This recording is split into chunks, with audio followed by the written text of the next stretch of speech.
사랑하는 영락교회 지체들에게 주 안에서 평화 인사를 전합니다. 오늘은 2021년 12월 16일 목요일입니다. 오늘의 묵상 본문은 출애굽기 12장 1절로 14절까지의 말씀입니다. 오늘 말씀은 본문 말씀 12장 1절부터의 말씀은 이렇게 시작합니다. 여호와께서 애굽 땅에서 모세와 아론에게 일러 말씀하시되 이 달을 너희에게 달의 시작 곧 해의 첫 달이 되게 하고, 오늘 본문 말씀은 우리가 너무나 익숙하고 수없이 나누게 되는 그런 말씀이죠. 유명한 6월절의 말씀입니다.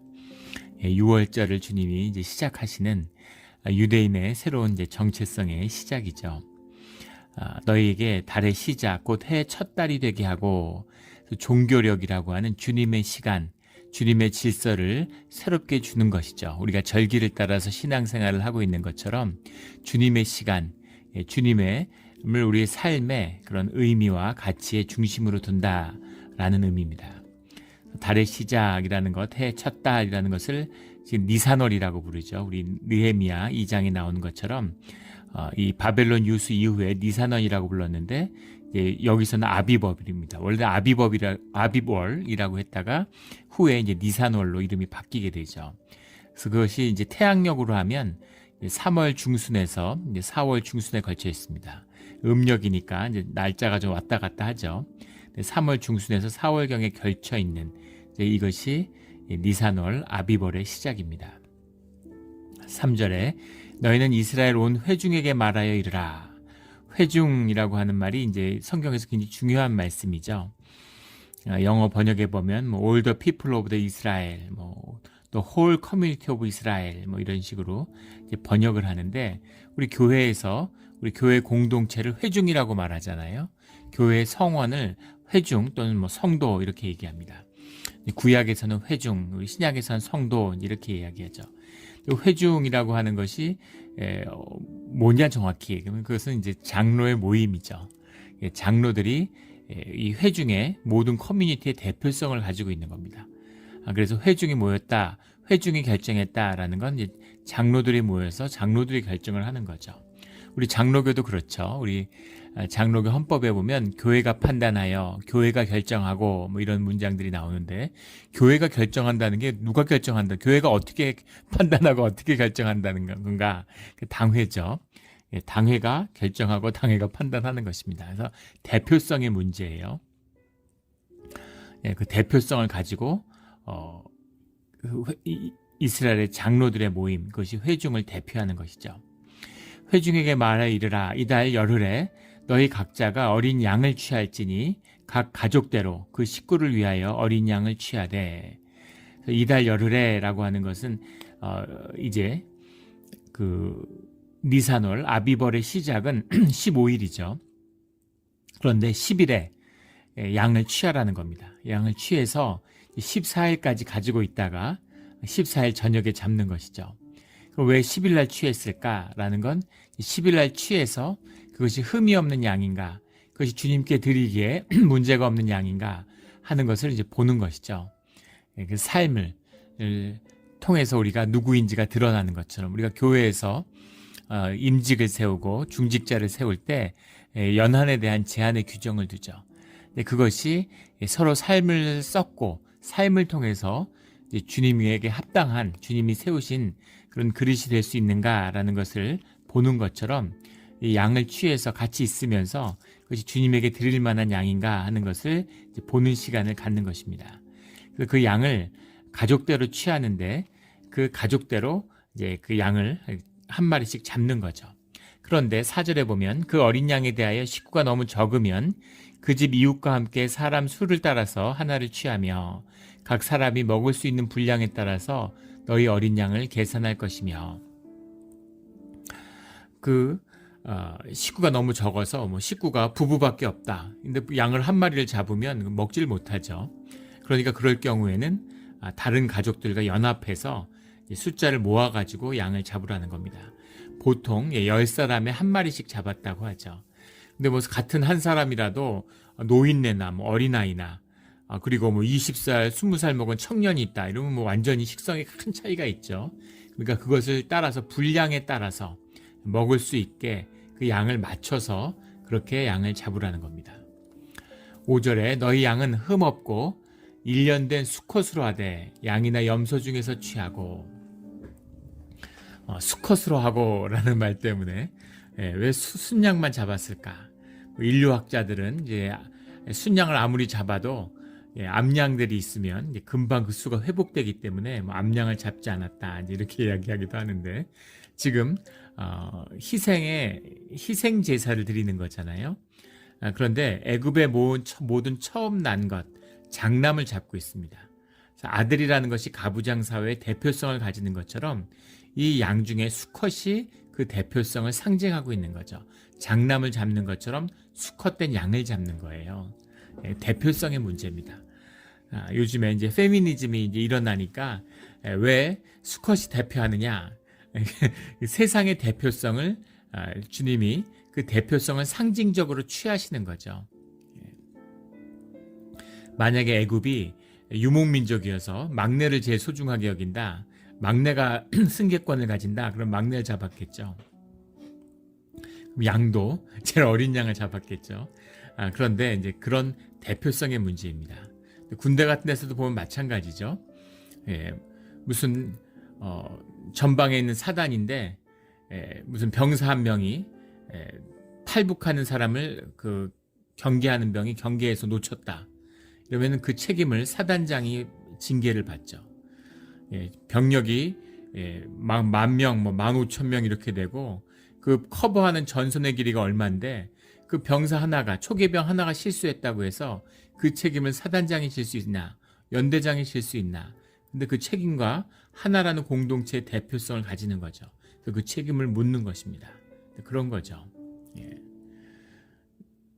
그런 의미에서 이제 수컷인 거죠. 1년 된 수컷으로 하되 6절에 이달 열 나흘 날까지 간직하였다가 우리 앞서 나눈 것처럼 나흘 동안 같이 데리고 있으면서 양에 문제가 없는지 병든 건 없는지 흠이 없는지 보는 거죠. 해질 때 이스라엘 회중이 그 양을 잡고 해질 때라고 하는 것은 3시부터 6시 사이에를 의미하는 것인데 보통 3시에서 5시 사이에 이 양을 잡는 거죠. 예수님이 십자가에 못 박혀 돌아가신 때와 같은 시간입니다. 그때 양을 잡습니다. 그 양을 잡고 7절에 그 피를 양을 먹을 집 좌우 문설주와 임방에 바르고 문설주라는 건 영어로 하면 포스트죠. 문짝을 세우는 문짝을 다는 그 기둥을 의미하는 거죠. 그 기둥의 좌우 기둥을 포스트를 이제 문설주라고 하고 임방이라는 건 이제 영어로 하면 린텔이죠. 린텔. 그 두 기둥 위에 올리는 문의 그 위에 틀 그걸 이제 임방이라고 하죠. 인텔입니다. 린텔. 그래서 포스트와 린텔, 문설주와 임방에 그 피를 발라라. 근데 바른다 그러니까 무슨 피를 페인트 칠하는 것처럼 바르는 것은 아니고 우술조 다발로 피를 찍어다가 뿌리는 겁니다. 이렇게 인설주와 임방에다가 문설주와 임방에다 뿌리는 거죠. 8절에 그 밤에 그 고기를 불에 구워 무교본과 쓴나물과 아울러 먹되 피라고 하는 것은 죄사함의 상징이죠. 생명의 상징입니다. 우리 히브리서 9장 22절에 보면 피 흘림이 없이는 용서함도 없다 이런 말이 있죠. 그래서 그날 밤에 이 6월절의 밤에 히브리는 죽지 않고 애굽에 있는 장자들만 죽었다라는 의미가 아니라 다 죽은 것입니다. 다 죽은 것인데 히브리네를 대신해서 히브리네 장자를 대신해서 양이 죽은 것이죠. 십자가는 이 땅의 악에 대한 심판이에요. 구원이지만 심판입니다. 이 땅의 죄악에 대한 죄에 대한 분명한 심판이죠. 그래서 그 심판을 받은 자는 다 죽어야 되는 거예요. 그런데 그 죽음을 예수님이 대신하신 거죠. 예수님이 죽으신 겁니다. 그래서 그 피 흘림을 통해서 속죄함이 오는 것이죠. 그 피 흘림의 상징이 피를 이 우술초로 찍어서 문설주와 임방에 뿌리는 것입니다. 피가 뿌려졌다는 것은 죽음을 상징하는 거죠. 이미 죽음이 있기 때문에 그 집에 죽음이 임했기 때문에 천사들이 따로 거기에다가 죽음을 줄일 이유가 없는 것이죠. 이것이 이제 피의 상징입니다. 그래서 그날 밤에 고기를 불에 구워 무교본과 쓴나물과 아울러 먹되 무교병이라는 것은 이제 누룩이 들어가지 않는 빵이죠. 누룩이라고 하는 것이 가지는 이제 여러 가지 의미가 있는데 대표적인 것은 예수님이 우리 마태복음에서 말씀하셨던 6장에서 말씀하신 잘못된 교훈의 상징이죠. 바리새인과 사두개인의 교훈을 누룩에 비춰서 말씀하셨습니다. 또 누가복음 12장 1절에 보면 외식하는 것, 겉을 꾸미는 것, 그래서 바리새인의 누룩 곧 외식이다 이렇게 말씀하셨죠. 겉을 꾸미는 겁니다. 부풀리는 거죠.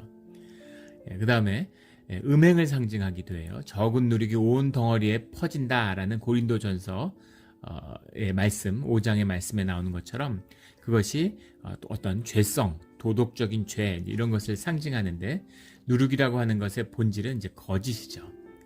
누룩을 제거했다라는 의미는 우리 가운데 진실됨을 상징하는 겁니다. 주님이 주신 주님 앞에서 숨길 것이 없는 깨끗한. 근데 이 성경에 나오는 교훈과 누룩의 비유들이 다 종교성을 담고 있죠. 바리새인의 누룩, 사두개인의 누룩 다 종교입니다. 그래서 종교의 거짓이죠. 종교의 것으로 말씀을 패하는 이런 거짓됨, 나뭇잎 치마로 나를 꾸미는 것 이런 것이죠. 우리가 인생을 부풀리고 꾸미는 것으로 살잖아요. 사람들이 왜 돈의 종노릇을 합니까? 꾸미기 위한 거잖아요. 부풀리기 위한 것이죠. 무슨 돈 많다고 해서 하루 5끼 10끼 먹는 거 아니죠. 그런데 뭔가 더 있는 것처럼 더 대단한 사람인 것처럼 사람이 하나님의 형상을 따라 만들어졌기 때문에 존귀해지고 싶은 본능이 있어요. 높아지고 싶고 존귀해지고 싶은 것입니다. 근데 그 본질을 길을 잃어버렸기 때문에 속은 것이죠. 세상에 그거를 악용하는 거죠. 세상에 거짓된 영에 속아서 그래서 좋은 옷을 입고 자기를 꾸미는 것으로 나뭇잎 치마를 덮는 것으로 자기를 귀하게 만드는 것처럼 속이는 겁니다. 무엇을 갖다 붙여도 무엇을 갖다 입고 속여도 부풀려도 그것으로 사람이 귀해지지 않죠. 사람이 귀해지는 비밀, 존귀함의 비밀이 하나님께 있는 것이죠. 하나님께 함께하는 사람들, 하나님이 참나로 나를 살아주는 그런 인생만이 존귀해지는 겁니다. 그 비밀을 예수님이 보여주셨고 예수님의 제자들이 보여주죠. 예수님과 관련된 것은 다 성지예요. 예수님과 관련된 물건은 다 성물입니다. 예수님과 삶과 함께했던 사람들은 다 성인이에요. 그 비밀이죠. 성스러움의 비밀. 그건 속된 것과 구별되는 것이죠. 하나님의 비밀입니다. 이 비밀이 존귀함의 비밀이 이 무교병에 있는 거죠. 누룩을 제거해야 되는 겁니다.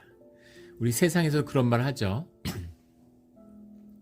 50이 넘으면 생긴 게 다 똑같고 60이 넘으면 배움이 다 똑같고 70이 넘으면 건강이 다 똑같다고 50이 넘으면 예뻤거나 날씬했거나 다 거기서 거긴 거죠. 육신의 매력이라는 것은 이미 이제 죽는 것입니다. 60이 넘으면 배움이라는 게 차이가 없죠. 박사학위를 했던 명문대를 나왔던 다 거기서 거긴 거죠. 전 아직 60이 안 됐지만 50대 초반이지만 저도 이렇게 다르구나 하는 걸 느껴요. 10대, 20대 읽은 책들이 9절까지 기억이 납니다. 그런데 지난주에 읽은 책도 기억이 안 나요. 읽었다는 기억도 어떨 안 납니다. 참 믿어지지 않는 많이 알거나 모르거나 전문 지식이 있거나 없거나 60대는 큰 차이 없는 거죠. 70대가 되면 건강했거나 건강을 타고났거나 다 건강이 몸이 어딘가 안 좋죠. 50 이상의 성인 남자 중에 거의 대부분이 5대 성인 질환이라고 하는 것 중에 2가지 이상을 가지고 있다고 합니다. 그것이 이제 그 나이인 거죠. 70대면 어떻겠어요? 그런 것처럼 사실은 우리 삶의 문제, 삶의 본질의 문제가 있는 거죠. 우리 육신의 문제, 육의 문제, 껍데기의 문제를 뭘 꾸며도 우리의 삶의 본질이 다가오면 내가 누군가, 내가 무슨 삶을 살았는가, 내 진실이 무언가 라는 것이 드러나게 되어 있는 거죠. 이것이 이제 무교병의 진실입니다. 무교병, 우리 바게트가 아니죠. 바게트 누룩이 들어가죠. 이 뭡니까? 유대인의 빵이라고 하는 베이글. 그 베이글이 이제 그 유대인들이 만든 빵이죠. 무교병입니다. 누룩이 들어가지 않는. 그래서 몸 아주 뭉쳐서 밀가루에 뭉친 채로 있는 것 같은 아주 실하죠. 무교병. 쓴나물이라고 하는 것은 이제 메로림이라는 말인데 메로림이 정확히 무엇이었느냐 이것에 대해서는 뭐 여러 가지 의견들이 있어요. 오늘날 유대인들은 뭐 이제 이 메로림으로 파슬리 뭐 이런 걸 이제 먹죠. 여러 가지 이제 야채들을 샐러드로 이제 같이 섞어서 먹는 겁니다.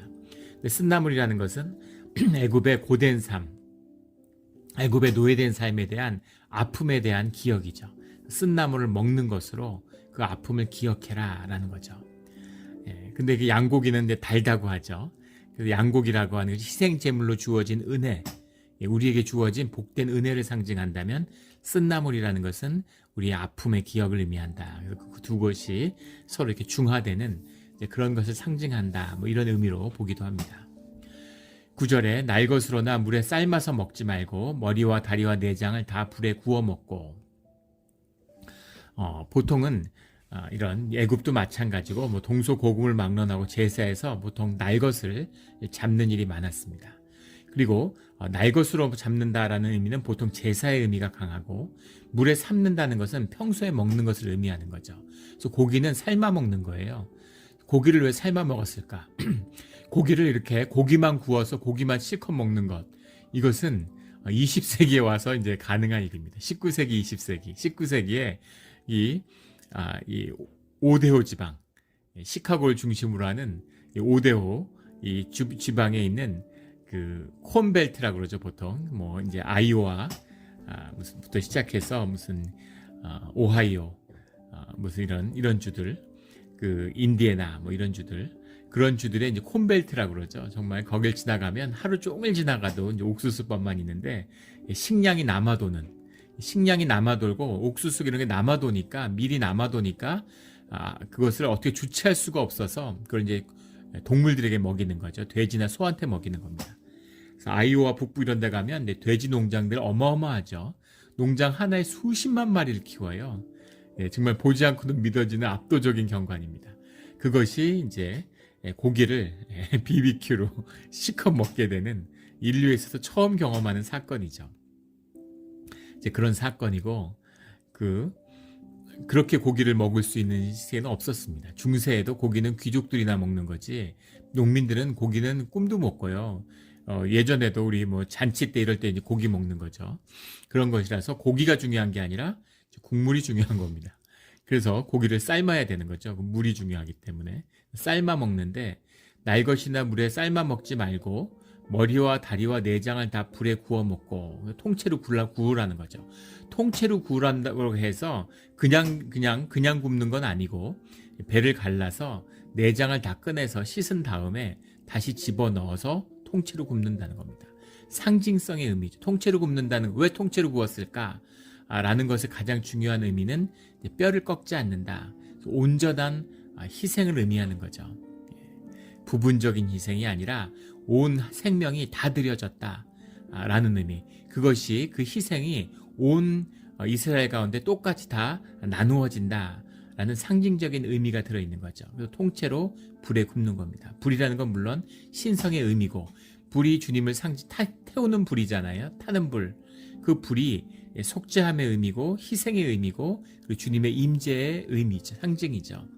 타는 떨기나무의 불 가운데 주님을 만난 것처럼 불로 태우는 것이 그것이 주님이 그 희생제물을 받았다라는 상징성이 있는 거죠. 그래서 통째로 불에 굽는 것입니다. 10절에 아침까지 남겨두지 말며 아침까지 남은 것은 곧 불사르라. 이것이 희생제물이기 때문에 이 희생제물이라는 것이 헛되이 버려지거나 더럽혀서는 안 된다라는 겁니다. 그래서 다 먹고 남는 것 다 먹는데 그래도 뼈를 먹을 수는 없죠. 뼈는 남아요. 근데 그런 것은 완전히 불사르라는 거죠. 그래서 남기지 말아라 이런 의미입니다. 우리 뭐 성공회나 가톨릭 이런 데 보면 이제 성찬식을 한 그 포도주를 이제 주님의 보혈이다. 그래서 그것을 버릴 수 없기 때문에 그걸 이제 신부님들이 다 마시죠. 신부님들이 이제 농담처럼 성찬식 때문에 이제 알코올 중독이 됐다. 뭐 이렇게 얘기하는 분들이 계세요. 술을 허용하니까 가톨릭 신부님 중에서 이제 알코올 중독으로 치료받고 이런 분들이 간혹 있습니다. 그런 분들이 농담처럼 그런 말씀을 하시는데, 하여간 그 의미, 그 상징성의 의미를 더럽혀서는 안 된다라는 뜻을 담고 있는 거죠. 너희는 그것을 이렇게 먹을지니 허리에 띠를 띠고 발에 신을 신고 손에 지팡이를 잡고 급히 먹으라. 이것이 여호와의 유월절이니라. 식탁에서 먹는 게 아니죠. 지금도 유대인들이 먹을 때 보면, 유월절 행사를 할 때 보면 바닥에 앉아서 먹어요. 옆으로 이제 비스듬히 앉아서 먹는데, 외출할 준비를 다 끝내고 먹으라는 겁니다. 이것을 먹는 것은 이제 그 준비가 된, 출애굽의 준비가 되고 주님의 인도하심에 언제든지 반응할 수 있는 주님의 군대로서 준비가 되어 있다, 이 의미인 거죠. 우리 그 군대 이런 데 보면은 훈련 받을 때, 해병대가 훈련 받을 때 보면 그 바닷가에 앉아서 보트를 머리에 이고서 이제 바다에 쭈그려 앉아서 이제 식사를 하죠. 직각 식사라 그래서 머리를 꼿꼿이 세우고 식사하는 거, 이런 것을 이제 우리 뭐 다큐멘터리 이런 데서 보신 적이 있을 겁니다. 밥 먹는데 시간 얼마나 걸린다고 잠깐 나와서 먹으면 되지. 아무리 해병대고 상륙작전을 하지만 늘 물에 사는 건 아니잖아요. 근데 뭐 물속에서 밥을 먹겠어요? 훈련의 의미가 있는 거죠. 언제든지 어떤 상황에서든지 상륙할 준비가 되어 있다. 군대에서도 5분 대기조가 있죠. 다 군화 있고 모든 걸 다 준비하고 언제든지 출동 준비를 하고 자고 있는 거죠. 예전에 한 선교사님이 이제 터키 선교사셨는데, 그분이 이제 터키어를 전공하셨어요. 그래서 터키어 동시 통역을 했는데, 터키 대통령이 방문을 해서 한국에 동시 통역을 하셨대요. 통역사로 이제 갔는데, 그 뭐 정상회담을 하고 이제 그 대통령이 호텔에 머물고 있으니까, 근데 그때 이제 뭐 군사 정권 시절이라 대통령 경호실에 있는 분들이 전부 군인들이 있었다는 거예요. 군인들이 파견 나와서 현역 군인들이 이제 대통령 경호실에 근무를 하는 거죠. 그래서 이제 터키 대통령에 대한 경호 근무를 하는데, 그 경호원하고 한 호텔방에 같이 자게 됐다는 거예요. 군복을 입고 권총 차고 실탄까지 다 해서 완전히 무장을 한 다음에 그 경호원이 침대에 이렇게 누워서 이렇게 자다가 이렇게 침대에 기대서 있다가 갑자기 이제 무전기가 울리니까 탁 깨가지고 바로 나가더라는 거죠. 되게 굉장히 인상 깊었다는 거예요. 항상 레디가 돼 있는 거죠. 항상 싸울 준비가 돼 있고, 잠은 자지만 잠깐 눈을 붙였다가 언제든 출동할 수 있는 준비가 되어 있는 것. 하나님의 군사도 절해야 되겠구나, 이제 이런 다짐을 했다, 이런 말씀을 제가 들은 기억이 납니다. 이제 그런 의미인 거죠. 발에 신을 신고 손에 지팡이를 들고 띠를 띠고 허리에, 그리고 딱 준비된 상태에서 빨리 먹는 겁니다. 급히 먹으라 라는 것은 이제 의미가 담겨 있는 거고, 실제로는 제 유대인들도 빨리 먹지 않죠. 이제 오랫동안 먹는데, 급히 먹으라 하는 의미는 언제든 출동 준비가 되어 있어야 된다, 이제 이런 의미인 거죠. 먹을 준비를, 먹는 게 중요한 게 아니니까 딱 먹고 준비해라, 이제 이런 의미가 들어있는 거죠. 이것이 여호와의 유월절이니라. 우리 이 유대인들이 유월절을 어떻게 지내는지 그 의미는 우리 예전에 주일 설교 때 우리 마태복음의 마지막 그 성찬, 주님의 최후의 만찬을 할 때 우리가 그것을 자세하게 한번 나눈 적이 있습니다. 더 궁금하신 분들은 그 말씀을 찾아서 읽어보시면은 잘 아실 수 있을 거예요. 12절에 내가 그 밤에 애굽 땅에 두루 다니며 사람이나 짐승을 막론하고 애굽 땅에 있는 모든 처음 난 것을 다 치고 애굽의 모든 신을 내가 심판하리라. 애굽의 모든 신을 내가 심판하리라 라는 뜻은 애니미즘처럼 여러 다신교 사회로서 여러 동물들을 섬기는 애굽에서 그 동물의 처음 난 태생, 그리고 애굽의 인간 신이고 애굽을 다스리는 신이고 태양신 라의 아들이고, 그 신의 아들도 신이죠. 그 첫 맏 아들을 데려갔다는 것은 모든 신을 다 치셨다, 이런 의미입니다. 신을 심판하는 신, 그러니까 참된 신, 진짜 신은 하나님밖에 없다라는 것을 주님이 보여주시는 거죠. 이것이 모든 신을 내가 심판하리라. 그것이 심판한다라는 것은 본질을 드러낸다. 현상계 안에, 껍데기 안에 진짜가, 본질계가 드러낸다, 이런 의미인 거죠. 그것이 드러날 때에는 참된 하나님, 신은 한 분 하나님밖에 안 계시다라는 것을 분명히 알게 된다라는 뜻인 거죠. 이것이 나는 여호와라라는 의미입니다. 여호와 하나님이 유일한 하나님, 유일한 신 하나님이시다라는 것을 이 유월절의 심판을 통해서 드러내신다는 겁니다. 이것이 14일 밤에 벌어지는 일이죠. 13절에 내가 애굽 땅을 칠 때 그 피가 너희가 사는 집에 있어서 너희를 위하여 표적이 될지라. 이것은 6절에 나온 문설주와 임방에 바른 어린 양의 피죠. 우리 예수 그리스도의 보혈의 피의 표상입니다. 이 피가 우리를 구원하는 것이죠. 내가 피를 볼 때 너희를 넘어가리니, 넘어간다라는 말이 파사흐라는 말인데 이것이 페사흐라는 말이 된 겁니다. 이것이 6월절이죠. 6월절을 페사흐라고 부르는데 영어로는 이제 패스오버, 넘어간다, 건너뛴다, 이런 얘기죠. 성령이 치시려고 오셨는데 문설주와 임방에 피를 바른 집은 그냥 건너가시는 거죠. 이것이 우리를 지키는 보혈의 의미입니다. 재앙이 너희에게 내려 멸하지 아니하리라. 14절에 너희는 이날을 기념하여 여호와의 절기를 삼아 영원한 규례로 대대로 지킬지니라. 이날을 기념하여 여호와의 절기를 삼아 하나님의 사건에, 하나님의 시간에 기점으로 삼으라는 거죠. 영원한 규례로, 영원하란다는 의미는 오랫도록 지켜라, 쭉 지켜라 이런 의미가 아니라 이 세상의 시간, 육적인 시간, 현상계의 시간, 이 물질적인 시공의 그 시간, 이것을 뛰어넘는 무한 차원의 본질계의 시간, 그 시간을 내 의미로 삼아야 된다라는 겁니다. 우리의 신앙이죠. 우리가 나이 먹고 여기서 몇십 년 살고 이런 게 의미가 아니라 주님의 영원한 시간, 하늘 백성으로, 하늘 가족으로 살아가는 하늘의 시간, 하늘의 절기 아래 있는 겁니다. 그러나 우리가 이 땅에 살기 때문에 그 본질이라는 것이 투영된 이 현실의 의미를 그 본질로서 새롭게 하는 거죠. 그래서 그 시간의 의미를 살아가는 겁니다. 그래서 해마다 성탄절이 있고 성탄절을 세상 사람 다 기뻐해요. 신기하죠? 그 의미가 참 하나님이 하시는 일이구나 싶습니다. 그게 뭔지도 몰라요. 그 의미가 뭔지 전혀 모릅니다. 근데 서로 선물을 주고받고 기뻐하고 다 즐거워해요. 세상 사람 다 기뻐합니다. 주님의 은혜죠. 그런데 그것의 참된 의미, 12월 25일이 아니라 성탄절이 아니라 그것의 참된 의미, 그 의미가 회복되어서 그 의미를 기념하고 그 의미를 살아라 라는 그 의미죠. 성탄절이 12월 25일인 것은 정부가 정한 거예요. 그 로마 때 황제가 정한 것입니다. 그런데 그 의미, 세상의 의미가 물론 의미가 전혀 없는 것은 아니죠. 본질의 의미가 투영된 것이니까.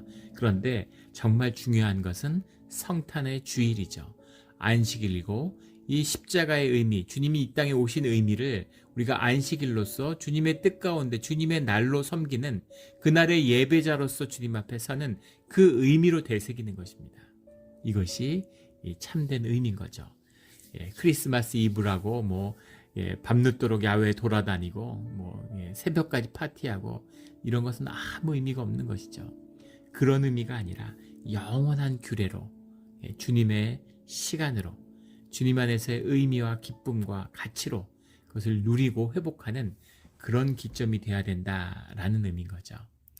우리 대림절을 보내고 이제 성탄절을 맞이합니다. 성탄주일을 맞이하는데 이런 주님의 절기가 우리 안에 회복되는 이번 성탄주일은 우리 삶에 또다시 새로운 시작이 되는, 삶이 새로워지고 우리의 모든 것이 주 안에서 새로워지는 그런 우리 성탄주일이 되기를, 우리 대림절의 마지막이 되기를 예수 그리스도 이름으로 축원합니다. 아멘. 다 같이 기도드리겠습니다. 하나님 아버지 감사합니다. 우리가 많이 나누는 말씀이었지만 6월절의 말씀을 받을 때마다 이 죽음의 긴박함, 임박한 심판 앞에서 주님의 자녀를 지켜주시고 보호해 주시는 그 보혈의 은혜에 감사를 드립니다. 우리에게 십자가의 보혈을, 주님의 피를 흘리셔서 정말 죽어야 마땅한, 죽을 수밖에 없는 죄된 자리에 속한 우리가 죄인인데 주님의 보혈을 덧입어 살아가고 있습니다. 용서받은 죄인이라는 것을 늘 기억하며 주님이 주신 이 절기와 그 삶의 의미를 새롭게 하는 이때, 이 시간, 오늘이 되게 하여 주시옵소서. 모든 것을 주께 의지하며 감사하며 예수 그리스도 이름으로 기도드렸습니다. 아멘.